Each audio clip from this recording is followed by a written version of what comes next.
Hari ini kita akan membahas sebuah video yang lagi viral ya. Kalau saudara mengetik Ruben Onsu disebut Yudas, maka ketika saya mengetik dengan kalimat Ruben Onsu disebut Yudas, maka muncul banyak video. Ada video dengan judul disebut Yudas saat live Ruben Onsu. Yudas komentar netizen saat Ruben Onsu dicap Yudas pengkhianat oleh saudara. Kakak bisa lihat ya, Ruben Onsu sampai bingung dikatain Yudas.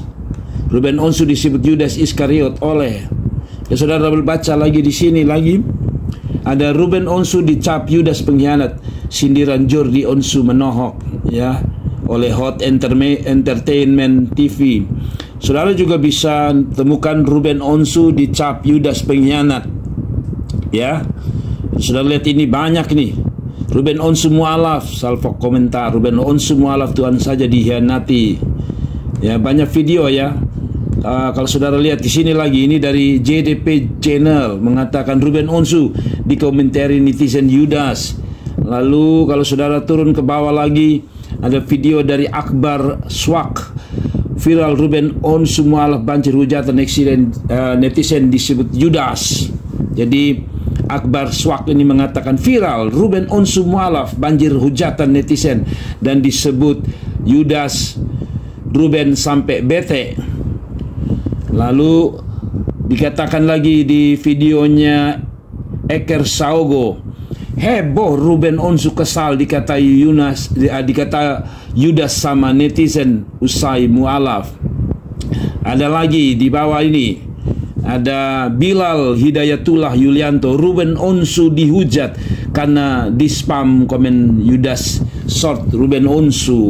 Lalu kalau saudara turun lagi, banyak ya video-video mengenai kata-kata bahwa Ruben Onsu ini mualaf sebagai Yudas gitu ya. Kalau komentar yang diberikan ini ya. Ya, jadi Ruben ini disebut sebagai Yudas. Nah, kita akan bahas sebenarnya siapa sih Yudas ini sampai orang sekeren Ruben Onsu ini disebut sebagai Yudas. Kita akan bahas mengenai siapa Yudas itu sendiri. Oke, kita bahas ya. Kita akan mulai membahas siapa Yudas. Jadi banyak video yang mengidentifikasi atau menyamakan Ruben Onsu dengan seorang Yudas. Siapa Yudas sebenarnya? Masa orang sekeren Ruben Onsu disebut sebagai Yudas? Saya tidak akan membahas siapa Ruben, bagaimana dia menjadi mualaf, atau apapun keputusan dia, itu haknya dia. Tetapi saya agak lucu dan tertarik saja mengenai Ruben ini, kok banyak video menunjuk atau mengatai bahwa Ruben ini adalah Yudas. Mungkin saudara-saudara kita orang Kristen pasti tidak asing dengan nama ini. Tetapi mungkin menjadi pertanyaan untuk saudara-saudara yang bukan orang Kristen, saudara-saudara yang tidak tahu tentang Alkitab, siapa sih Yudas sampai ditempelkan label ini ke seorang bernama Ruben Onsu, seorang artis yang keren beken. Tetapi kenapa dikasih label Yudas Iskariot atau Yudas? Nah, sebenarnya singkat saja saya mau menyampaikan tentang istilah Yudas dalam kekristenan atau istilah Yudas dalam Alkitab. Yudas Iskariot adalah merupakan salah satu dari 12 murid Tuhan Yesus. Dalam kekristenan kita tahu bahwa Yudas ini juga dipilih oleh Tuhan Yesus untuk menjadi murid-muridnya atau menjadi muridnya. Nah, pertanyaannya siapa Yudas Iskariot ini? Kalau Bapak Ibu saudara-saudara membuka Alkitab atau menanyakan kepada orang-orang Kristen, Yudas Iskariot ini saya coba buka di beberapa website supaya lebih menyingkat waktu. Jadi saya ingin membahas siapa Yudas. Nah, Yudas menurut apa yang saya lihat di dalam Alkitab sabda.org, saya coba baca beberapa kriteria atau beberapa beberapa keterangan mengenai Yudas Iskariot.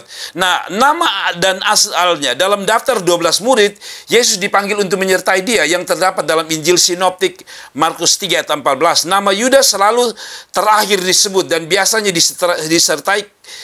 Nah, ini menarik. Nama Yudas selalu yang terakhir disebut dan biasanya disertai keterangan dengan kesan buruk. Umpamanya, dia disebut sebagai mengkhianati atau pengkhianat dalam Markus 3 ayat 19, Matius 10 ayat 4. Kemudian dia disebut juga pengkhianat di dalam Lukas 6 ayat 16 dan Yohanes 18 ayat 2 ayat 5. Dia dapat dibandingkan dengan, bahkan ada yang mengatakan dia dibandingkan dengan Yerobeam di dalam perjanjian lama yang dengan jijik disebut sebagai yang mengakibatkan orang Israel berdosa. Jadi, saudara-saudara, itulah sedikit tentang Iskariot atau Yudas. Nah, kalau saudara baca lagi mengenai karir daripada Yudas, ini menarik. Yudas ini adalah sebenarnya di awal adalah orang baik, orang kepercayaan Tuhan Yesus.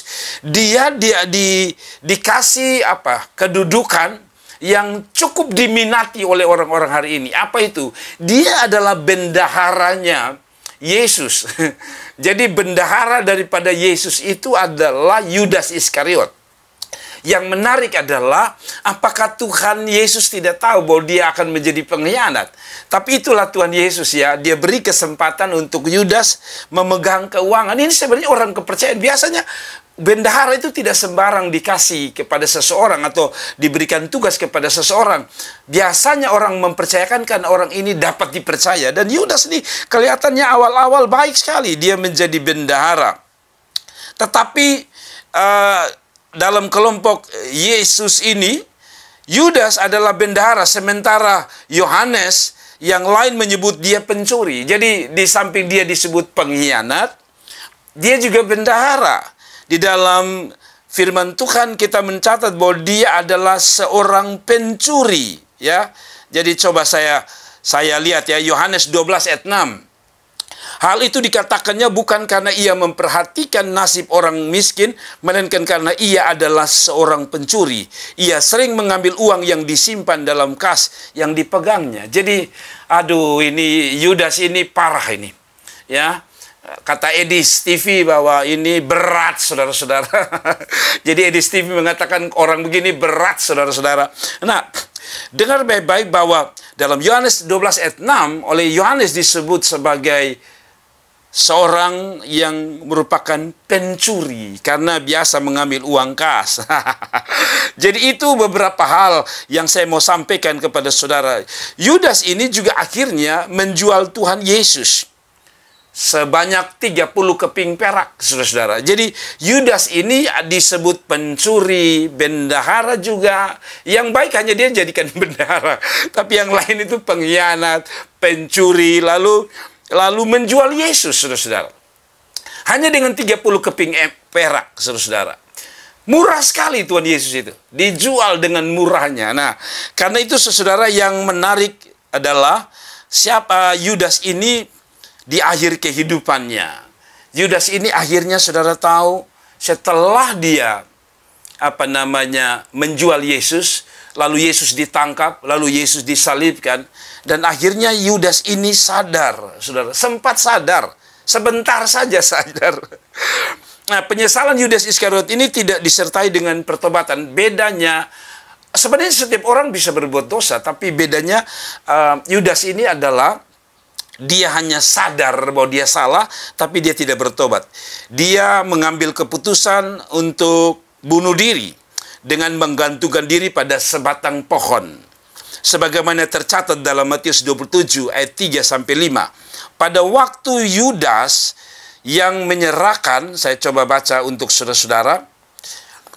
Matius 27 ayat 3-5. Pada waktu Yudas menyerahkan dia, maksudnya Yesus, melihat bahwa Yesus telah dijatuhi hukuman mati, menyesallah ia, lalu ia mengembalikan uang yang 30 perak itu kepada imam-imam kepala dan tua-tua dan berkata, aku tidak berdosa karena menyerahkan darah orang yang tak bersalah.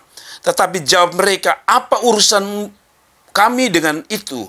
itu urusanmu sendiri. Maka ia pun melemparkan uang perak itu ke dalam bait suci, lalu pergi dari situ dan menggantungkan diri. Jadi tragisnya Yudas ini sudah dari hidup sebagai orang yang suka bikin susah orang, ya, lalu motivasinya salah karena ternyata dia bukan ikut Tuhan Yesus, mencintai Tuhan Yesus. Dia ikut Yesus bukan mau menjadi murid Yesus. Dia ikut Yesus bukan menjadi orang kesayangan Yesus. Tapi justru dia ikut Yesus karena pertama dia suka uangnya Yesus. Dia lebih suka uang Yesus daripada Yesus itu sendiri. Dia lebih suka jual Yesus daripada mempertahankan Yesus sebagai Tuhan dan Juru Selamatnya. Dan akhirnya dikatakan bahwa Yudas ini bunuh diri, saudara. Tragis ya, sangat tragis sekali. Dan sebagaimana tercatat lanjutan daripada ayat itu, kalau saudara baca, wow, kasihan sekali.